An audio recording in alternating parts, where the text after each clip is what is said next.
എന്തായാലും അള്ളാഹിനോട് പറഞ്ഞു കഴിഞ്ഞാൽ നടക്കും എന്നുള്ള ഒരു കംപ്ലീറ്റ് ആയിട്ട് സറണ്ടർ ചെയ്തങ്ങ് വിട്ടു. അതുപോലെ തന്നെയാണ് എൻ്റെ കല്യാണത്തിൻ്റെ കാര്യങ്ങൾ പിന്നെ നടന്നു. ഉഷാറായിട്ട് തന്നെ കാര്യങ്ങളൊക്കെ നടന്നു. കല്യാണം കഴിഞ്ഞു. പിന്നെ എല്ലാറ്റിലും ചില പ്രശ്നങ്ങളുണ്ടാവും. അതുപോലെ നമുക്കിടയിൽ നമ്മൾ രണ്ടുപേരും വളരെ ഡിഫറെൻ്റ് ആയിട്ടുള്ള ക്യാരക്ടർ ആയതുകൊണ്ട് അതിൻ്റേതായിട്ടുള്ള പ്രശ്നങ്ങളുണ്ടായിരുന്നു. പക്ഷേ അള്ളാഹിനോട് ദുആ ചെയ്തിട്ടുള്ള കുറേ സംഗതികൾ പക്ക പെർഫെക്റ്റ് ആയിട്ട് നടന്നു. എങ്ങനെ? ഒരേ കാര്യം റിപ്പീറ്റ് ചെയ്ത് പ്രാർത്ഥിച്ചതുകൊണ്ട്. എല്ലാം നേരിട്ട് കിട്ടിയെന്നൊന്നുമല്ല കേട്ടോ ഞാൻ പറയുന്നത്. കുറേ പ്രശ്നങ്ങൾ എന്തായാലും ഉണ്ടായിട്ടുണ്ട്, ബുദ്ധിമുട്ടുകൾ ഉണ്ടായിട്ടുണ്ട്, ഒരുപാട് ഒന്നല്ലെങ്കിൽ മറ്റൊരു പ്രയാസം ലൈഫിൽ എപ്പോഴും ഉണ്ടായിട്ടുണ്ട്. പക്ഷേ ഞാൻ എപ്പോഴും നോക്കുന്നത് എന്ത് കിട്ടിയെന്നുള്ളത് മാത്രം. അതായത് ഞാൻ കുറേ കാര്യങ്ങൾ പ്രാർത്ഥിച്ചു, അതിൽ കിട്ടിയ കാര്യത്തിലേ ഞാൻ നോക്കുന്നുള്ളൂ, കിട്ടാത്ത കാര്യത്തിലേക്ക് ഞാൻ നോക്കേണ്ടതില്ലല്ലോ. ഇനി കല്യാണം കഴിഞ്ഞിട്ട് രണ്ടാമത്തെ ഘട്ടം എന്ന് പറയാം.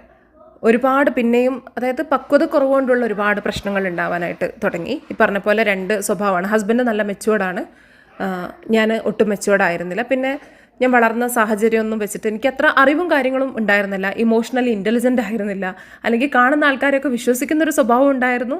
എന്നാൽ ഇഷ്ടപ്പെടാത്ത കാര്യങ്ങൾ ഓപ്പണായിട്ട് പറയുന്ന പൊട്ടിത്തെറിക്കുന്നൊരു സ്വഭാവവും, അങ്ങനെ എന്തൊക്കെയോ ഒരു മിക്സ് ആയിരുന്നു ഞാൻ ഉണ്ടായിരുന്നത്. പിന്നെയും കുറച്ച് കാലം ഒതുങ്ങി. അതായത് എല്ലാം വീണ്ടും പ്രാർത്ഥിക്കാൻ തുടങ്ങി. ഇതൊരു സീസൺ പോലെ ആയിരുന്നിട്ടുണ്ടായിരുന്നത്. ഒരു സമയത്ത് പ്രാർത്ഥിച്ചു, കുറേ കാര്യങ്ങൾ അച്ചീവ് ചെയ്തു. പിന്നെ ഇടയിൽ വീണ്ടും ഈ പ്രാർത്ഥിക്കാമെന്നൊക്കെ പറയുന്ന പരിപാടികൾ ഒക്കെ നിന്നു, എവിടെയോ സ്റ്റോപ്പായി.